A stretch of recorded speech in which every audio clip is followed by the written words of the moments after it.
Ignited ones, how y'all doing? My name is Antoinette. To those of you who are here for the first time, welcome to me. People insert God where they should be inserting themselves. Growing up, I'm accustomed to hearing people credit God for everything. Nothing wrong with that. However, getting into the scriptures, I found that we as humans have been granted permission to use our authority, to use our power. What is our power? Our education, what we know. What is our power? What is our authority? The things that we can do, our talents, our wherewithal, our strength, our resilience. We've been given permission to use it every day of our lives. If you have accepted God in your heart, in your soul, now you can say, greater is he that is within me than he that is in the world. I can do all things through Christ that strengthens me. Nothing is beyond us. Are y'all hearing me? So, it is not that people shouldn't trust God. By all means. Nonetheless, God is within us.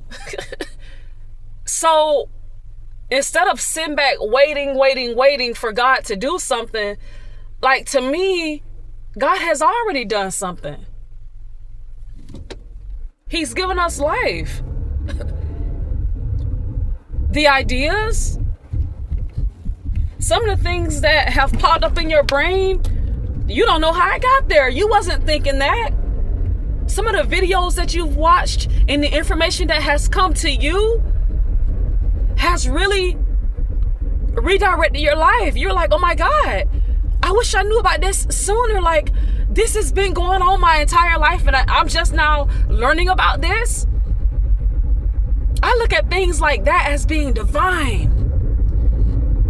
The divine hand of God, the divine spirit of God moving and allowing things to come to us at a certain period of time. Perhaps it's coming to you at a time when you're ready to receive it because you're getting ready to execute it.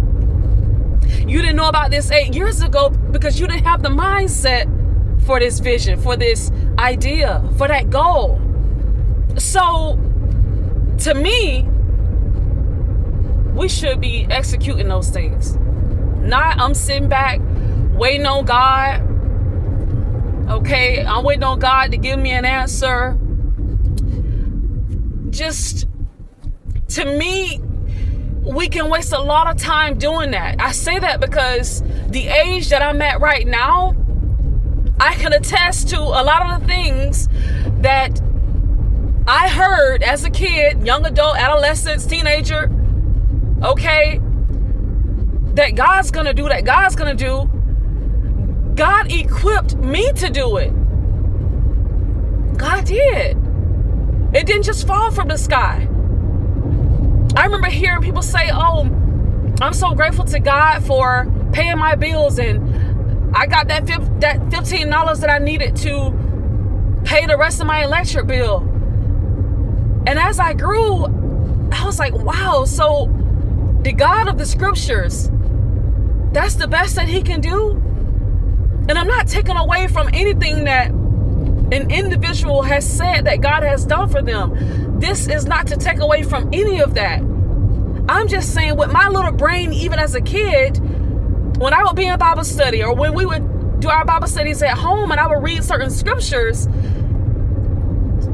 and looking at how big God is, that he's a creator and this entire universe was created by his word. And then to hear people say things like that, to me, I was like, man, what a limit we're putting on God.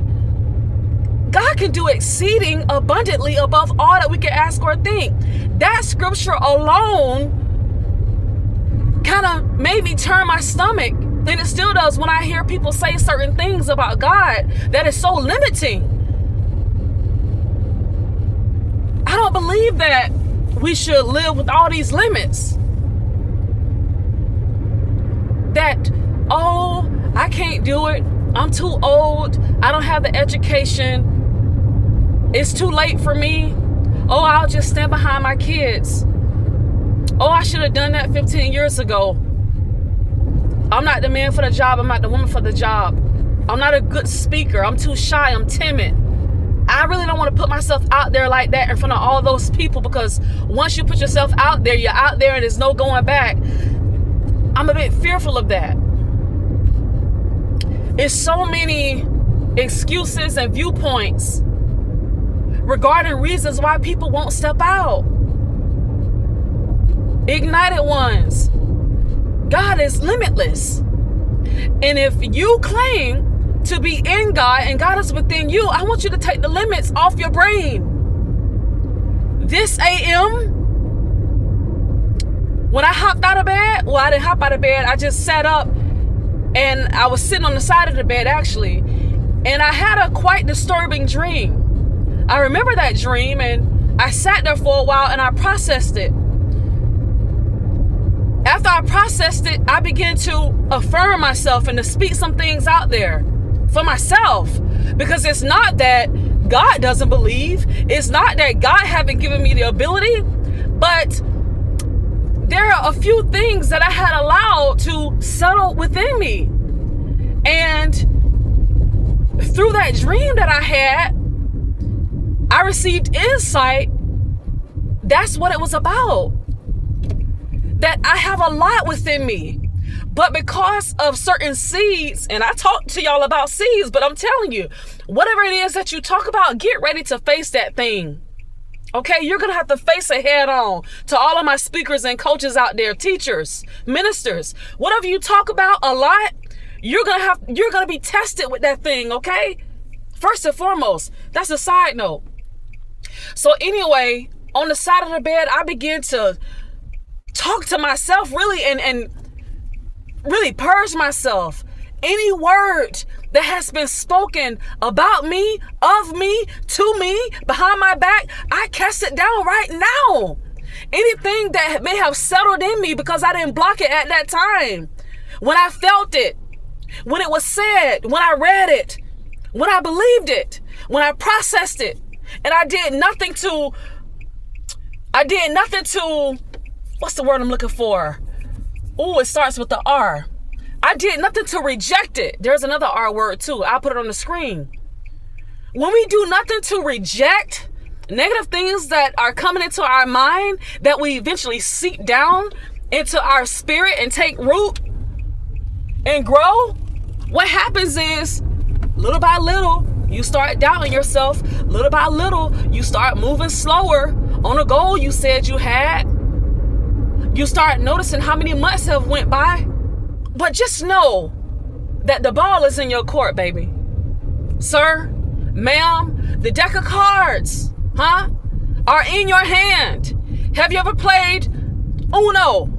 Have you ever played spades? I've never played spades. Don't revoke my melanated card, please. My daughter's not a play spades, and I don't.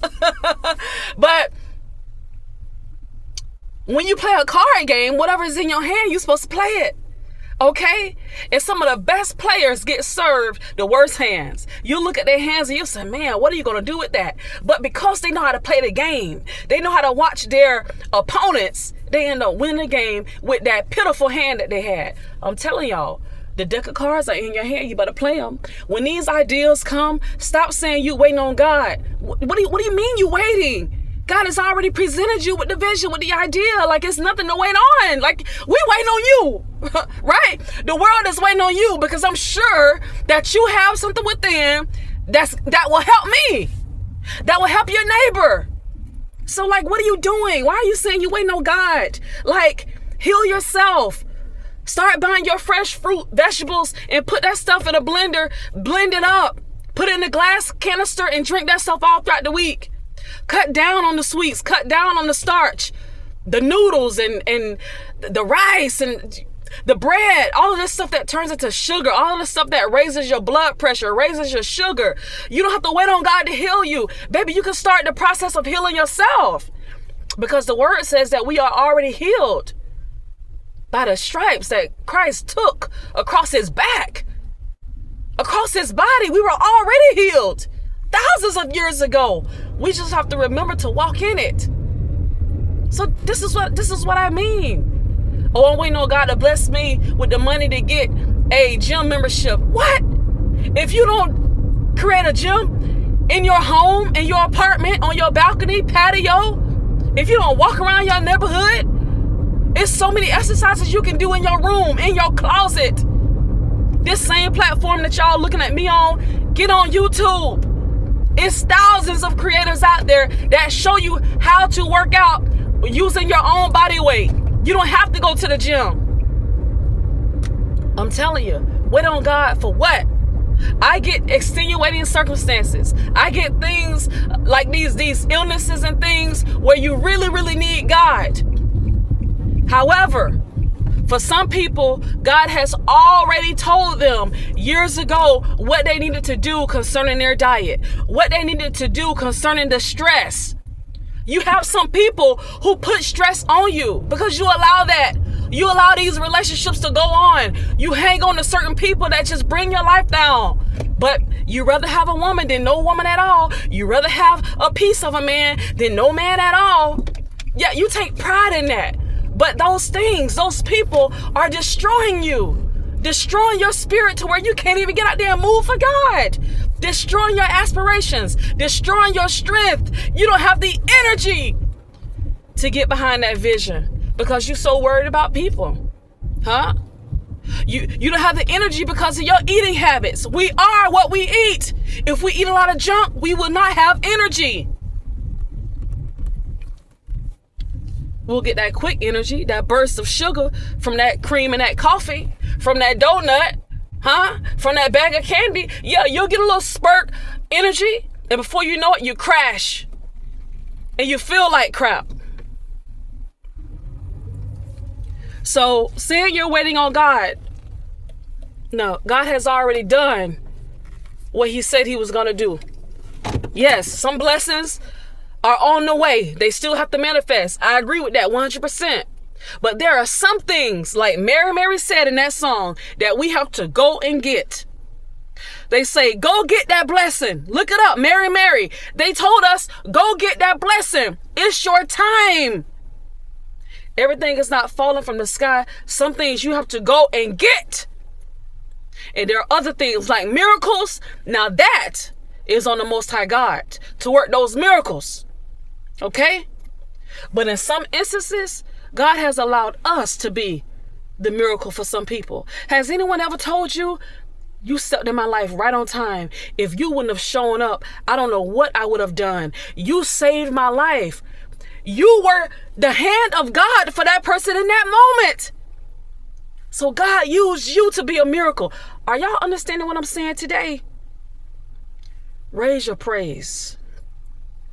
Raise your mind. You don't have to wait on God to do nothing. Okay? He's already done it. Okay?